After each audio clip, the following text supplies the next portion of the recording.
What is up, guys? It is Mr. Sports Freak 56 coming at you with a new Notre Dame video.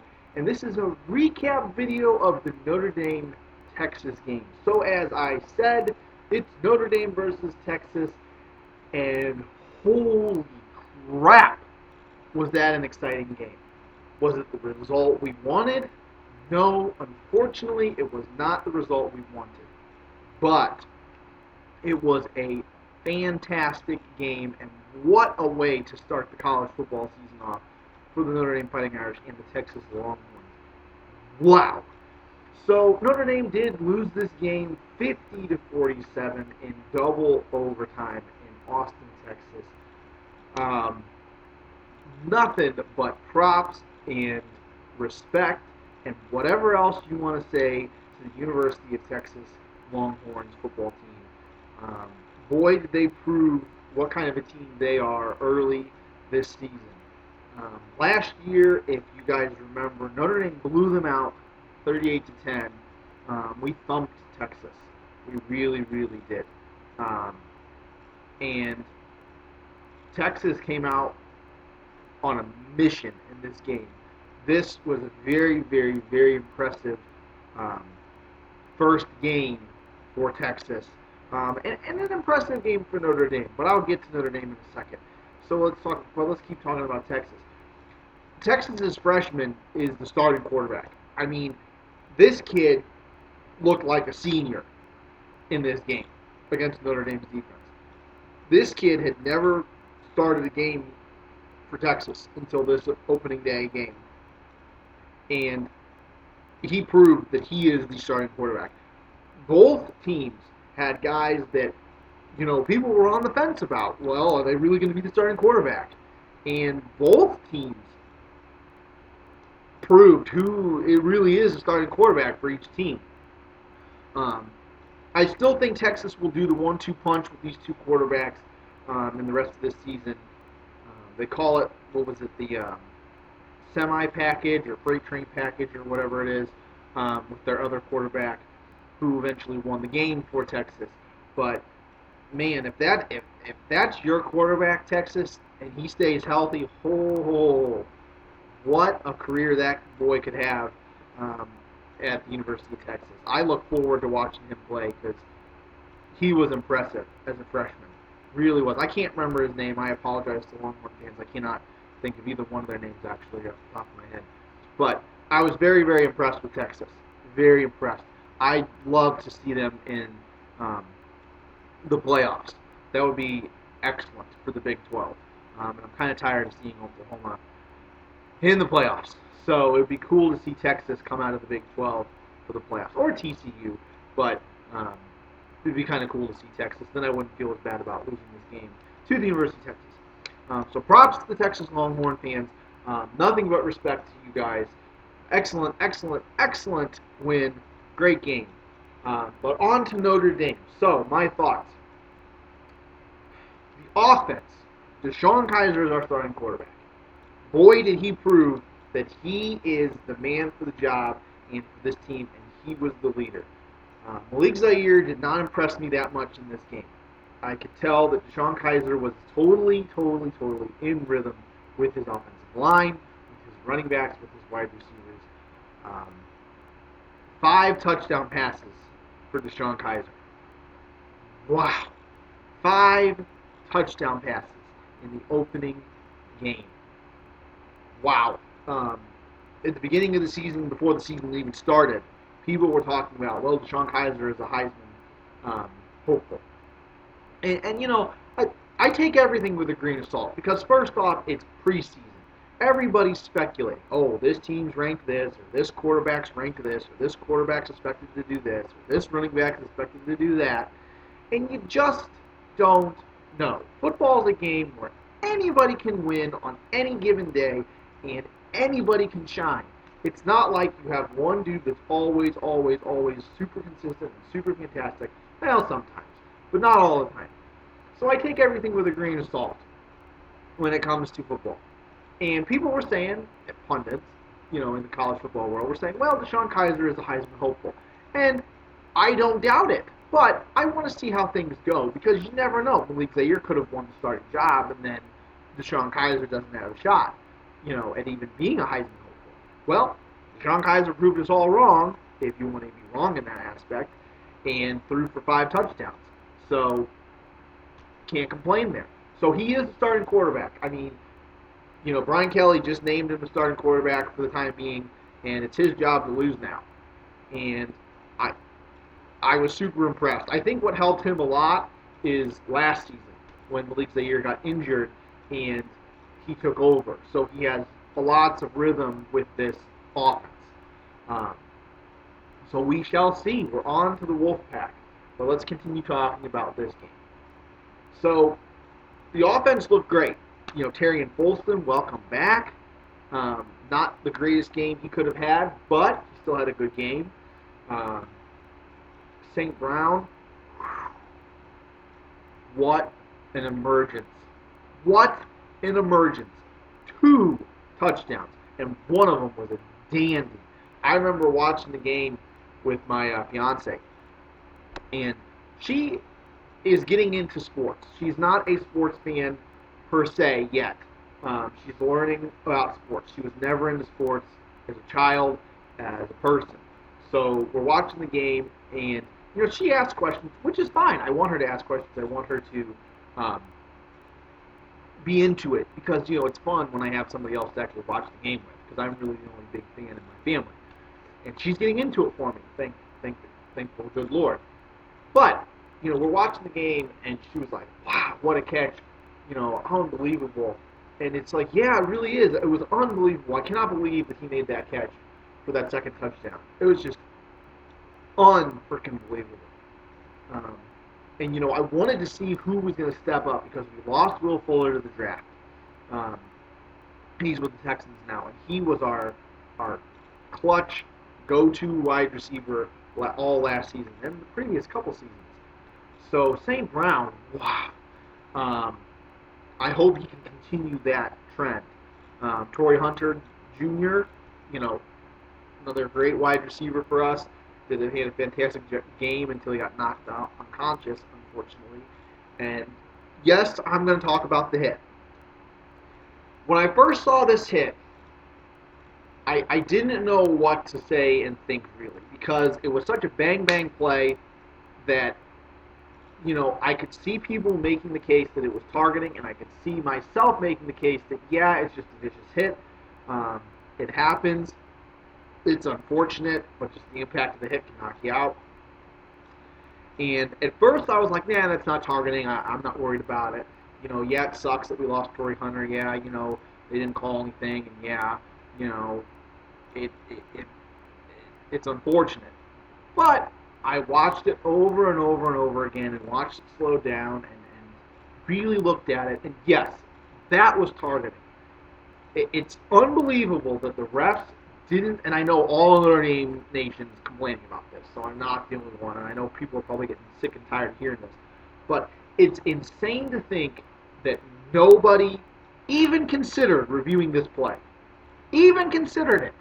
Because if it's that vicious of a hit, I've seen hits that were as clean as they can be, but they're just that vicious that you have to review it. Whether you give it a targeting call or not, and a targeting penalty or not, is another thing, or a horse of a different color, whatever you want to say, or however you want to say it. But you've got to review it, and nobody reviewed it. And then the ACC officials are saying, that's targeting. And then the Big 12 officials are saying, nope, that's not targeting. We don't know what you're talking about.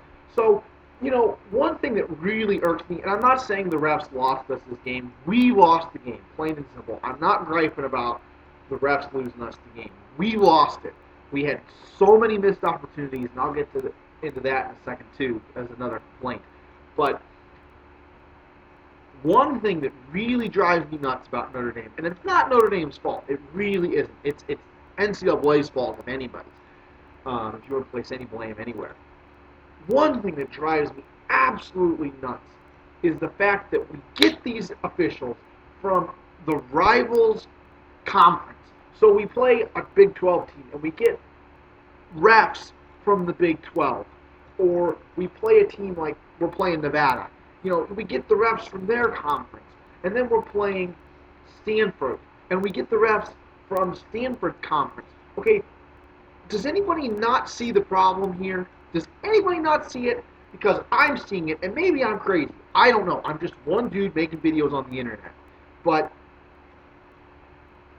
there's got to be bias. There has to be. I mean, you play these games and you ref these games, and it's like every time, it's like things like that just slide under the door, get pushed under the rug. Because, of course, they're going to try to help their conference. I mean, who in their right mind wouldn't? Oh, you're not being fair, Mr. Sports Freak. You're saying that they're cheating. I'm not saying they're cheating, but I'm saying there's a bias. And it's like, why can't we get refs? Like, if we play the ACC or we play the Big 12, why can't we get Big 10 refs? And if we play a Big 10 team, why can't we get Big 12 refs? So then there's no bias. You don't have a horse or a dog in the fight. It just drives me absolutely nuts. It really does. It's like, and everybody's against Notre Dame. There's like 5 teams in this nation, in college football world, that everybody either likes or they hate. Notre Dame, Michigan, Ohio State, Southern Cal, and Alabama. And then Oklahoma. Okay, 6. And it's like, people don't want to see us win. You just give them ammunition. You just help them. And it's like, well, since we don't belong to a conference, we're going to make it as hard on Notre Dame as we can. So I'm not saying that we lost the game because of the refs. We didn't. We had many, many mistakes and many missed opportunities, and that leads into my next point of this game. The offense fired on all cylinders. The offense is where it needs to be. 50 points, or almost 50 points, 47, I'm sorry, against the University of Texas, who had a very good defense, very impressive defense. It is awesome. It's awesome. We scored 47 points in the opening game in a hostile environment against Texas. That's awesome. The offense has no room for improvement at all. I don't think so. We could get the running game going a little bit more, but other than that, offense is where it needs to be. Defense, however. And we did make a couple stupid mistakes on offense. Don't get me wrong. I'm not saying the offense was flawless. I'm not saying we scored every drive and we didn't have any missed completions and we didn't have any penalties. We had penalties in the drives. We nuts when we have penalties. But the defense is what needs improvement. Now, lots of people are griping about Brian Van Gorder and saying, oh, well, we need to get rid of him, or, oh, what's he done, and all this, and this. It's one game, people. One game. And we played against a Texas team that is greatly improved. And we played against a Texas team that improved their offense and revamped their offense. Something I didn't know about until this past game. So, I'm not saying we should have given up 50 points, because if you're giving up more than 35 points, I think you got a little bit of an issue. But Texas' offense is a very good offense. So I'm not saying we should be super worried, but I'm not saying we should be super impressed either. Our defense needs work. We had lots of missed coverages. We had lots of blown assignments. We had stupid penalties, and those things come back to bite you in the ass at the very end of the game. So defense needs to step it up. Brian Van Gorder needs to figure things out. But I'm not throwing in the towel just yet. People in Notre Dame country, they freak out about things like this right off the bat, or in the middle of the season, or whenever, and they think that everything's done and all things are lost. And I don't think so. It's one game. It was against a very good team in a hostile environment, and it was against a team that wanted to beat us really badly after what we did to them last year. So we shall see. But does the defense need to improve? Yes, we have to get our stuff together. I want to see what we do against Nevada, and I want to see how we play against them. So, with that being said, we will see. It's a broken record, but we will see. It's disappointing that we lost this game. It really is. I know I've said it a couple times, but it's one game, and yeah, we slid to 18th in the polls after being 10th. But, only time will tell.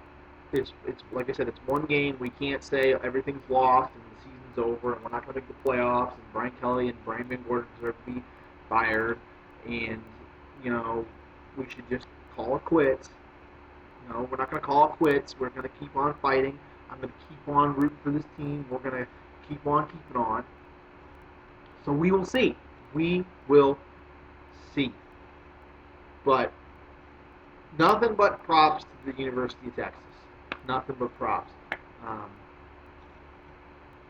You guys got something special right now in Austin. And, one thing that I say, and I think about a lot with the University of Texas, and even Notre Dame and a couple other teams, Texas is one of those teams, they should never have a down year. Never. You are the University of Texas. You should never have a down year. Your recruiting pipeline is unbelievable. Notre Dame's recruiting pipeline is unbelievable. It's like us, Michigan, Ohio State, and Florida should never have down years, and Oklahoma. And Texas has had down years. Finally, they're getting it together, and finally, it looks like they are coming back, which is awesome. It's great for college football. We go up and down, so we'll see. We will see.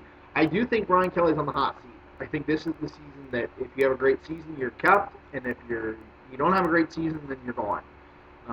People are talking about it, so we'll see. We will see. But I don't want to. I'm rambling on, and this video is getting pretty darn long, so I don't want it to get any longer than this. So, props to Texas. Congratulations on the win. Good luck the rest of the season. Can't wait to see what you guys have in store. Hopefully, you guys continue on with your winning ways, and hopefully, we have a shot at making the playoffs still, and we will see you guys in the playoffs. So that's about it, guys. Thanks for watching. Like, comment, and subscribe. And if you like this video, smash that like button down below. And as always, have a great day. God bless, and go Irish!